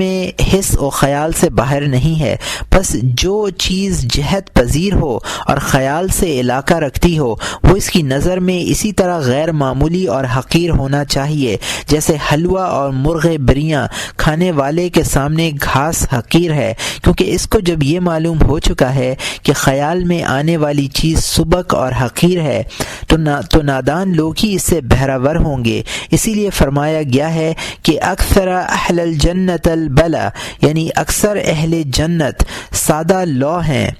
تیسری صفت یہ ہے کہ جلال و جمال الہی اس کو اس طرح محیط ہو جائیں کہ جہت و مکان اور حس و خیال سے اس کو سروکار نہ رہے، بلکہ خیال اور حس اور علم کی جو ان دونوں خیال اور حس سے وجود میں آتا ہے بالکل خبر نہ رہے۔ جس طرح آنکھ آواز سے اور کان رنگ سے بے خبر ہیں اسی طرح بے خبر ہو جائے۔ جب انسان اس مقام پر پہنچ جاتا ہے تب اس کا قدم تصوف کے کوچے میں پہنچتا ہے۔ ایسے شخص کا معاملہ حق تعالی کے ساتھ اس سے بھی ورا ہوتا ہے کہ جسے مورز بیان میں نہیں لایا جا سکتا، یہاں تک کہ بعض لوگ اس کو یگانگت اور اتحاد سے تعبیر کرنے لگتے ہیں۔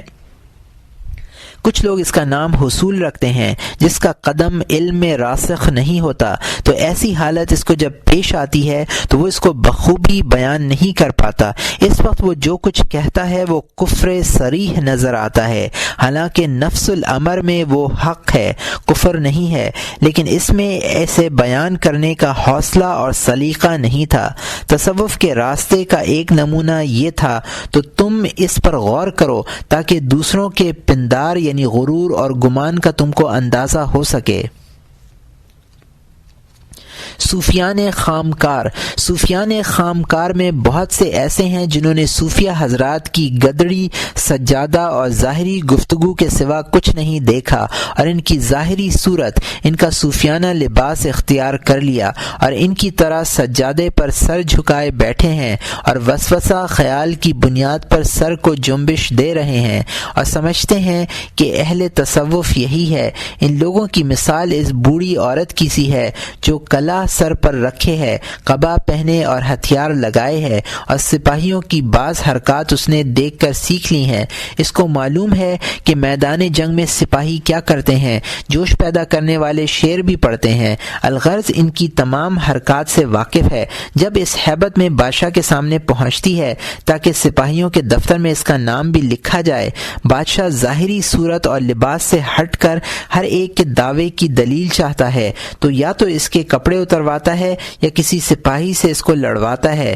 تو اس وقت وہ دیکھتا ہے کہ یہ تو ایک عجوزہ ہے، تو اس وقت وہ حکم دیتا ہے کہ اس بڑھیا کو ہاتھی کے پاؤں کے نیچے ڈال کر مار ڈالے، تاکہ آئندہ پھر کسی کو ایسی جرأت نہ ہو کہ بادشاہ کے سامنے اس قسم کی گستاخی کی جائے۔ ایک اور گروہ، اور بعض لوگ ایسے ہیں کہ ان سے یہ نقل بھی نہیں ہوتی کہ وہ صوفیوں کا ظاہری لباس پہن لیں اور پرانے پیوند دار کپڑے ان کے جسموں پر ہوں، بلکہ وہ باریک لنگیاں پہنتے ہیں اور خوش نما گدڑیاں سرمئی رنگ کے پہنتے ہیں، اور خیال کرتے ہیں کہ جب کپڑے کو رنگ کر پہن لیا تو بس صوفی بن گئے۔ انہیں یہ نہیں معلوم کہ صوفیہ حضرات کپڑے کو سرمئی رنگ میں اس لیے رنگتے تھے کہ اسے بار بار دھونے کی ضرورت پیش نہ آئے، اور کپڑوں کو سیاہ رنگ میں اس لیے رنگتے تھے کہ دین کے فہم اور اس کے ماتم میں رہتے تھے۔ یہ نکمے بدبخت لوگ تو اس قدر کاموں میں مصروف ہی نہیں کہ کپڑے دھونے کی ان کو فرصت ہی نہ ہو، اور نہ ایسی افتاد ان پر پڑی ہے جو ماتمی لباس پہنا ہے، نہ ایسے غریب و لاچار ہیں کہ پھٹے کپڑوں کو پیوند لگا لگا کر گدڑی بنا لیں، بلکہ یہ تو نئے نئے تھان اپنی گدڑیوں کے لیے پھاڑتے ہیں اور ان سے گدڑیاں بناتے ہیں۔ تو اس طرح یہ لوگ ظاہری لباس میں بھی ان کی پیروی اور تقلید نہ کر سکیں، کیونکہ پہلے مرقع پوش یعنی گدڑی پہننے والے حضرت عمر رضی اللہ تعالیٰ عنہ تھے، کہ روایت میں ہے کہ آپ کے کپڑوں میں 14 پیوند لگے تھے اور ان میں کئی پیوند چمڑے کے تھے۔ ایک گروہ اپنی تقصیرات کا قائل نہیں۔ کچھ لوگ ایسے ہیں کہ نہ تو وہ پھٹا پرانا کپڑا پہننے پر راضی ہیں، نہ وہ فرائض ادا کرتے ہیں اور نہ معصیت کو ترک کرتے ہیں، علاوہ ازیں اپنی تقصیرات کا بھی اقرار نہیں کرتے، کیونکہ وہ شیطان اور اپنے نفس کے قیدی ہیں۔ ان کا مقولہ یہ ہے کہ کام دل سے ہے، صورت سے نہیں۔ ہمارا دل ہمیشہ نماز میں لگا رہتا ہے اور ہم مشغول حق رہتے ہیں، ہم کو ظاہری عمل کی حاجت نہیں ہے۔ یہ محنت یعنی عبادت و ریاضت تو ایسے لوگوں کے لیے مقرر کی گئی ہے جو اپنے نفس کے مطیع و فرما بردار ہوں، اور ہمارا نفس تو مردہ ہے اور ہمارا دین دوقلا پانی ہے جو ان چیزوں سے ناپاک نہیں ہوتا اور بگڑتا نہیں ہے۔ یہ لوگ جو عابدوں کو دیکھتے ہیں تو کہتے ہیں ان مزدوروں کو مزدوری نہیں ملے گی، اور جب عالموں پر نظر پڑتی ہے تو کہتے ہیں کہ یہ تو قیل و قال میں بند ہیں،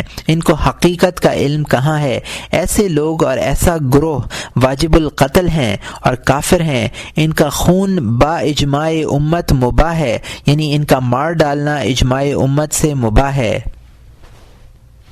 کچھ ایسے لوگ ہیں جو مومنوں کے خدمتگار ہیں، اور اس خدمت کا حق یہ ہوتا ہے کہ آدمی ان پر اپنا جان و مال فدا کر دے اور ان مخدموں کی خدمت میں خود کو بھی بھول جائے، یعنی ان کے عشق میں اس کو اپنا بھی ہوش نہ رہے۔ پھر جب کوئی ان میں سے ان صوفیوں کے وسیلے سے مال پیدا کرے اور مخلوق کو اپنا تابع بنائے تو اس کا مقصد یہ ہوتا ہے کہ اس کا کام بطور خدمتگار دور و نزدیک مشہور ہو جائے کہ یہ فلاں صوفی صاحب کا خدمتگار ہے، اور اس طرح لوگ اس کی بھی تعظیم کریں۔ جہاں کہیں سے بھی مال ہاتھ آئے، حلال و حرام کا خیال کیے بغیر اپنے مخدوم کی خدمت میں پیش کرے تاکہ اس کا بازار گرم رہے، سرد نہ پڑنے پائے اور اس کی نادانی کا بھانڈا نہ پھوٹے، تو یہ گروہ بھی ریاکار ہے۔ نفس کو زیر کرنا بہت بڑی کرامت ہے۔ کچھ لوگ ایسے ہیں کہ انہوں نے ریاضت کی ہے، نفس کی خواہشوں کو پامال کیا ہے اور خود کو خداوند تعالی کے حوالے کر کے ایک گوشے میں بیٹھ کر ذکر الہی میں مشغول ہیں۔ کچھ عرصے میں ان کو کشف ہونے لگا، ہر ایک بات کی ان کو خبر ہونے لگی۔ اگر کبھی کسی امر میں کوتاہی ہو جاتی ہے تو غیب سے اس کوتاہی پر متنبہ ہو جاتے ہیں۔ یہ پیغمبروں اور فرشتوں کو اچھی اچھی صورتوں میں دیکھتے ہیں اور کبھی خود کو آسمان پر دیکھتے ہیں۔ ممکن ہے کہ کیفیت و حالت درست ہو اور سچے خواب کی طرح ہو، لیکن خواب تو سوتے ہوئے لوگ دیکھتے ہیں، اور یہاں بیدار شخص یہ خواب دیکھ رہا ہے اور اس پر مغرور ہو گیا ہے اور کہتا ہے کہ جو چیزیں ہفت آسمان اور زمین میں ہیں کئی بار مجھے دکھائی گئی ہیں۔ اس مرحلے پر وہ سمجھنے لگتا ہے کہ ولایت کا مرتبہ کامل یہی ہے، حالانکہ ابھی تو اس کو ثنائے الہی سے یکسر منہ بھی آگاہی حاصل نہیں ہوئی ہے، اور یہ بزعم خود یہ خیال کرتا ہے کہ جو کچھ اس نے دیکھ لیا ہے اس کے سوا اور کچھ موجود نہیں، یعنی کارخانہ قدرت بس یہی کچھ ہے۔ جب یہ حالت پیدا ہو جاتی ہے تو سمجھتا ہے کہ درجہ کمال کو پہنچ گیا، اور اس طرح مسرور و شادماں ہو کر طلب کمال سے باز رہتا ہے، اور صورتحال یہ ہو سکتی ہے کہ وہ نفس جو مغلوب ہو گیا تھا قدرے زور آور ہو گیا ہو، اور یہاں اس کا قصور یہ ہے کہ جب ایسی چیزیں اس پر آشکارا ہوئیں تو وہ اپنے نفس کے مکر سے بالکل بے خوف ہو گیا ہو، اور یہاں اس کا قصور یہ ہے کہ جب ایسی چیزیں اس پر آشکارا ہوئیں تو وہ اپنے نفس کے مکر سے بالکل بے خوف ہو گیا اور خیال کر لیا کہ کمال کو پہنچ گیا۔ یہ ایک عظیم فریب اور غرور ہے، اس پر اعتماد نہیں کرنا چاہیے۔ ہاں، اعتماد اس وقت کیا جا سکتا ہے کہ جب اس کی طبیعت بالکل بدل جائے اور سراپا شرع کا متی بن جائے، اور اس قدر کہ کسی طرح کسی جہت سے بھی اس میں قصور نہ کرے۔ شیخ ابوالقاسم گرگانی قدس سرہ نے فرمایا ہے کہ پانی پر چلنا، ہوا میں اڑنا اور غیب کی باتیں دینا کرامت نہیں ہے، بلکہ کرامت یہ ہے کہ وہ شخص سراپا امر بن جائے، یعنی وہ شریعت کا مطیع و فرما بردار ہو جائے، اور اسی طرح اس سے حرام کا صدور نہ ہو۔ یہ حالت اعتماد کے قابل ہے، لیکن ان امور کا ایک دوسرا پہلو بھی ہے، یعنی ممکن ہے کہ یہ تمام باتیں یعنی بظاہر کمالات شیطان کی طرف سے ہوں کہ شیطان کو ہی غیب کی خبر ہے۔ اسی طرح وہ لوگ جو کاہن کہلاتے ہیں وہ بہت سی آئندہ کی باتوں کی خبر دیتے ہیں اور ان سے عجیب عجیب باتیں ظہور میں آتی ہیں۔ پس قابل اعتماد حالت یہ ہے کہ احکام شریعت کی اطاعت میں خود کو محو کر دو۔ اس صورت میں اگر تم شیر پر سوار نہیں ہو سکتے تو پرواہ نہیں کہ تم نے غضب کے کتے کو جو تمہارے سینے میں چھپا بیٹھا ہے اس کو اپنے قابو میں کر لیا اور عاجز کر دیا، تو گویا تم نے شیر پر سواری کر لی۔ اگر تم غیب کی خبریں نہیں دے سکتے تو کوئی باک نہیں، اس لیے کہ جب تم اپنے عیوب اور غرور نفس سے آگاہ ہو گئے اور اس کے مکر و فریب کا تم کو علم ہو گیا، تو چونکہ نفس کا عیب غیب ہے، اس کا نتیجہ یہ نکلا کہ تم غیب سے آگاہ ہو گئے۔ اگر تم پانی پر نہیں چل سکتے تو کچھ مذائقہ نہیں، ہوا میں نہیں اڑ سکتے تو کیا مذائقہ کہ جب تم دنیا پرستی کی وادیوں سے نکل آئے اور دنیا کے مشغلے کو ترک کر دیا اور اس کے دھندوں سے کوئی تعلق نہ رکھا، تو گویا تم نے ایک وادی کو طے کر لیا۔ اگر تم یکبارگی پہاڑ پر نہیں چڑھ سکتے تو کوئی باک نہیں، اس لیے کہ اگر تم نے شبہ کے ایک درہم کو ٹھکرا دیا تو گویا تم نے ایک گھاٹی ٹیکری کو پار کر لیا کہ حق تعالی نے اس کو قرآن پاک میں ٹیلے اور عقبہ سے تعبیر فرمایا ہے۔ ارشاد ہے فلق تحمل عقبہ، یعنی بے تعامل گھاٹی میں نہ کرو تو کیا جانا کہ وہ گھاٹی کیا ہے۔ یہ تھے اس پندار و غرور کے چند انواع جو مذکور ہوئے، ان کا پورا بیان طوالت کلام کا موجب ہے۔ طبقہ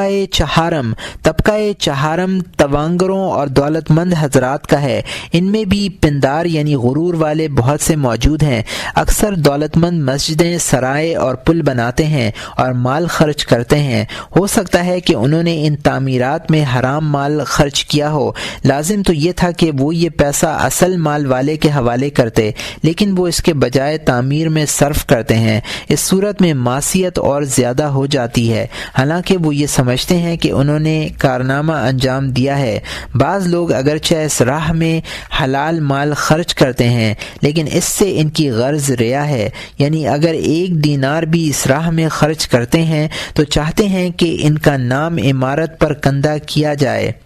اگر کوئی اس پر راضی نہیں ہوتے اس ریا کی ایک علامت یہ ہے کہ اس کے اقربا اور پڑوس میں بہت سے ایسے لوگ موجود ہیں جو روٹی کے محتاج ہیں، اور یہ شخص یہ رقم ان کو دے دیتا تو افضل تھا، لیکن وہ اس بات کو قبول نہیں کرتا، کیونکہ کسی نادار شخص کی پیشانی پر یہ کس طرح لکھا جا سکتا ہے کہ یہ پختہ عمارت فلاں شخص نے اللہ اس کی عمر دراز کرے تعمیر کرائی ہے۔ نادار کی مدد میں شہرت کا پہلو نمایاں نہیں ہوتا، جبکہ مسجد، سرائے یا پل کی پیشانی پر کتبہ ذریعہ شہرت بنتا ہے۔ نقش و نگار اور تزئین مسجد پر صرف کرنا۔ کچھ لوگ ایسے ہیں کہ وہ حلال مال کو اخلاص کے ساتھ بغیر ریا کے مسجد کے نقش و نگار پر صرف کر کے یہ خیال کرتے ہیں کہ کار خیر انجام دیا ہے، لیکن اس کام میں دو برائیاں ہیں۔ ایک تو یہ کہ نقش و نگار اور تزئین کے باعث نماز میں لوگوں کا دل ادھر ادھر مشغول ہوگا، پھر وہ خشوع کے ساتھ نماز ادا نہیں کر سکیں گے۔ دوسری قباحت یہ ہے کہ پھر ان کے دل میں یہ آرزو پیدا ہوگی کہ مسجد ہی کی طرح وہ اپنے گھر کو بھی سنوارے، اسی طرح دنیا ان کی نظر میں آراستہ ہوگی اور سمجھیں گے کہ انہوں نے کار خیر انجام دیا ہے۔ رسول اکرم صلی اللہ علیہ وسلم نے فرمایا، جب مسجد کو نقش و نگار سے اور قرآن پاک کو سونے چاندی سے سنوارو گے تو تم پر حیف ہے۔ مسجد کی رونق اور آبادی تو ایسے دلوں سے ہوتی ہے جن میں خشوع و خضوع ہو اور وہ دنیا سے متنفر ہوں، بس ایسا کام جو حضور دل میں خلل انداز ہو، بس جو بھی ایسا کام کرے کہ خشوع ختم ہو جائے اور دنیا کی نظروں میں آراستہ ہو تو اصل میں مسجد کی ویرانی کا سبب ہوگا، اور یہ نادان اس طرح مسجد کو ویران کر کے سمجھتا ہے کہ اس نے کار خیر کیا ہے۔ بعض مالدار یہ کرتے ہیں اور گداگروں کو اپنے دروازے پر جمع کرتے ہیں تاکہ ان کی سخاوت کا شہرہ ہو، اور یہ لوگ کبھی خیرات ایسے لوگوں کو دیتے ہیں جو زبان آور اور نام آور ہوتے ہیں، یا کبھی مال ایسے لوگوں کو دیتے ہیں جو حج کو جا رہے ہیں یا خانقاہ میں مقیم ہیں، تاکہ سب کے علم میں آ جائے اور وہ لوگ شکر گزار ہوں۔ اگر تم ان سے کہو کہ یہ مال یتیموں پر خرچ کرو تو زیادہ بہتر ہے بمقابلہ اس کے کہ حج پر جانے والوں پر خرچ کرو، تو وہ ایسا نہیں کریں گے، کیونکہ ان کو تو لوگوں کی ثنا خوانی اور شکر گزاری کا شوق ہے، یعنی مال خرچ کرنے کی ایسی راہ تلاش کرتا ہے کہ لوگ اس کے شکر گزار ہوں اور اس کی تعریف کریں۔ اس طرح مال خرچ کرنے کے بعد یہ سمجھتا ہے کہ اس نے کار خیر انجام دیا۔ حضرت بشر حافی رحمۃ اللہ علیہ کا ارشاد، کسی نے حضرت بشر حافی قدس سرہ سے مشورہ کیا کہ میرے پاس حلال کی کمائی کے 2000 درہم ہیں، میں چاہتا ہوں کہ حج کو جاؤں، آپ کی کیا رائے ہے؟ انہوں نے دریافت کیا، کیا تم تماشا دکھاوے کی خاطر جا رہے ہو یا اللہ تعالیٰ کی خوشنودی حاصل کرنے کے لیے؟ اس نے کہا، میں تو اللہ تعالی کی رضا کے لیے جا رہا ہوں۔ انہوں نے فرمایا، جاؤ کسی قرض دار کو قرض دے دو، اس کو بخش دو، یعنی پھر طلب نہ کرنا، یا کسی یتیم یا کسی تنگ دست عیالدار کو دے دو، کیونکہ کسی مسلمان کا دل خوش کرنا 100 نفلی حج کرنے سے بہتر اور افضل ہے۔ اس شخص نے کہا کہ میرا دل تو حج کرنے کا بہت شائق ہے۔ شیخ بشر حافی رحمۃ اللہ علیہ نے جواب دیا کہ تو نے اس مال کو حلال کی روزی سے نہیں کمایا ہے، بس جب تک تو نامناسب کام میں اس کو خرچ نہیں کرے گا تب تک دل کو تسلی نہیں ہوگی۔